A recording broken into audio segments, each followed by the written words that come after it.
عليكم ورحمة الله وبركاته. الحمد لله رب العالمين والصلاة والسلام على أشرف المرسلين سيدنا محمد وعلى آله وأصحابه أجمعين وبعد.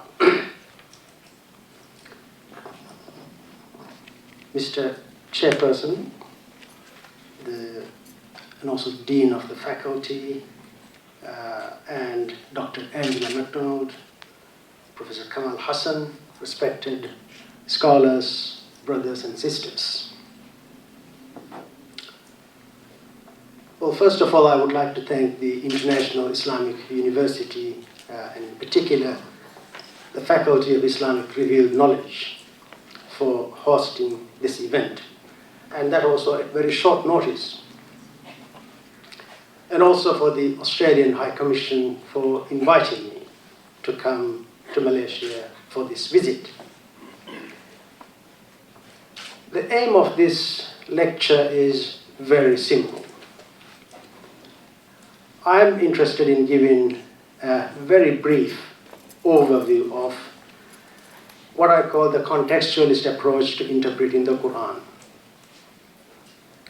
And I also will deal with some of the criticisms that are leveled at this particular approach. Given that time is very tight, I understand I have half an hour, I will be providing a very brief overview, and hopefully in the discussion we can explore a whole range of issues that I haven't covered. Let me start off with a pamphlet published by ISIS, Islamic State of Iraq and Syria, in 2014 on the issue of slavery.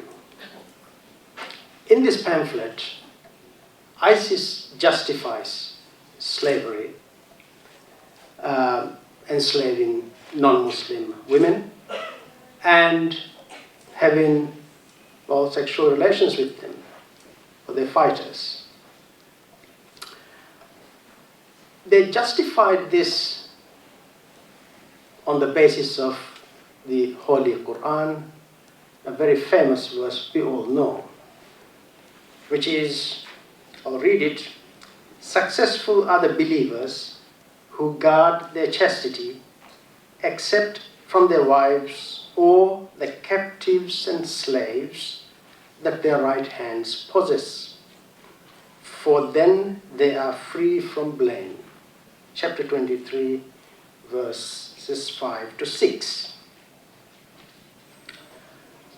This verse is, I guess, very familiar to all of us. For ISIS, Quranic verses like this, and there are a number of others, justify the practice of slavery.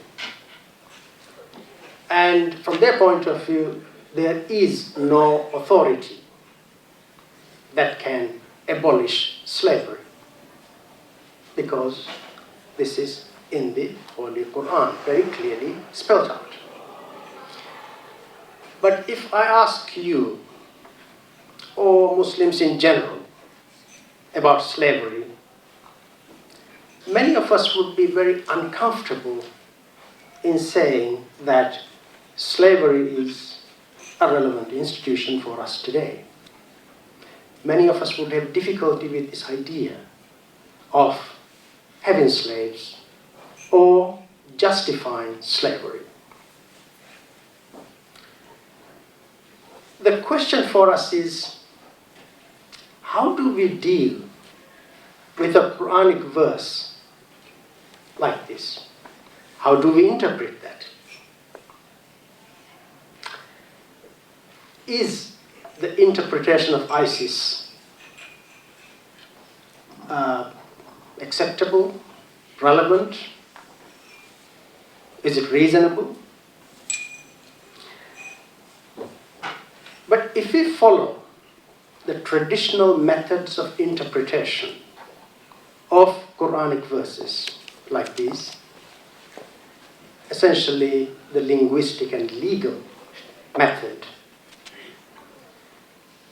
we will have difficulty in objecting to the interpretation of ISIS. Thank you, sir. Slavery is recognized in the Holy Quran. It's not supported or encouraged, but it is recognized. It was recognized in the Sunnah of the Prophet ﷺ. It was practiced by the Salaf. It remained in practice until the 20th century, for much of Muslim history. So the traditional methods that we have used, or we are used to, in interpreting such texts might not help. But I argue that if we use an approach that takes the traditional approaches a bit further, by taking the broader context of the verse into account in interpretation, then we can come up with an interpretation that would be appropriate for our time. An interpretation that would be reasonable, that we can be comfortable with. Let me call this approach a contextualist approach to interpreting such verses.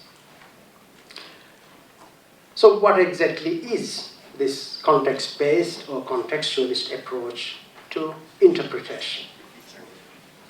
Very briefly, it is a method of interpretation that goes beyond the linguistic and the legal meaning of the text that we are so used to, and takes the context of the revelation, that is the early 7th century, and the context of our time seriously.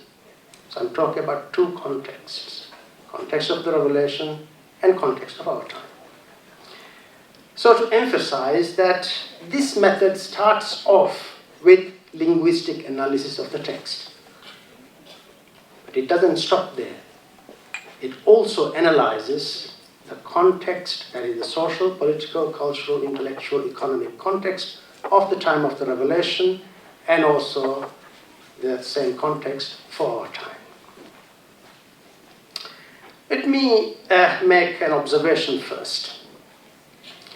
This kind of interpretation I'm talking about, which is contextualist interpretation, is appropriate to certain texts of the Quran, not all texts. Although I'm talking about interpretation of the Quran in general, this kind of interpretation is appropriate for certain text types. As we all know, the Holy Quran does have a range of text types. Texts that deal with theological matters. For instance, those that deal with Allah subhanahu wa ta'ala, life after death, accountability, and the like. There are texts that deal with historical matters, stories of the prophets and the like. And there are texts that deal with facts, scientific facts and the like. And there are texts that deal with ethical and legal matters. For example, family law-related matters, gender relations, interreligious relations, use of violence, and slavery, and so forth. A contextualist interpretation is appropriate, or it is primarily interested in texts that deal with ethical and legal matters. Other text types are probably not so relevant for this kind of interpretation. The reason is that it is in the ethical and legal texts, or issues relating to ethical and legal matters, that the Holy Quran takes the context very seriously. The Prophet Muhammad ﷺ came to a particular society, particular community, particular time, particular context, and a lot of what the Prophet ﷺ had to teach and the Holy Quran teaches are closely connected to that context. But even with ethical and legal texts, we are not saying that contextualist interpretation of the vast majority of ethical and legal texts may lead to different interpretations today. It might not happen. This may be relevant to certain specific cases within the ethical legal text type area. The reason being the context in which we function today and the context in which early Muslims in the early 7th century functioned probably could be very similar, and there is no need to adopt a new interpretation. For example, there are texts that deal with, emphasize the idea of being honest or being truthful or being kind to one's parents and the like. Well, if we interpret these texts in the early 7th century or in the 21st century, we might not arrive at very different interpretations. The context remains very similar. There are also texts that are related to ibadat, for instance, salah, zakat, hajj, and the like. Again, context doesn't matter when it comes to these issues. But some ethical and legal texts, for instance, the issue of slavery that we're dealing with, perhaps if we think about the Arabian context of the time, we could say slavery was recognized by the Prophet ﷺ in his Sunnah, as well as in the Holy Quran, because that was an institution that was important at the time. The Prophet ﷺ encouraged, perhaps abolition of slavery, but he couldn't have completely abolished slavery. So there were new reforms introduced into this area. And we have plenty of hadith on that issue, treating the slaves like your brothers and sisters, for instance, not any less than that. Now, when we look at slavery and we look at our own situation today, we could say that we are functioning in a context that is quite different to the context of the early 7th century. And slavery is certainly not part of our institutions. It is not something that we could easily relate to. Lots of changes in our values and norms and practices and institutions have occurred. Although there are different kinds of slavery around us, but the kind of slavery I'm talking about, buying and selling human beings, is not something that we today are comfortable with.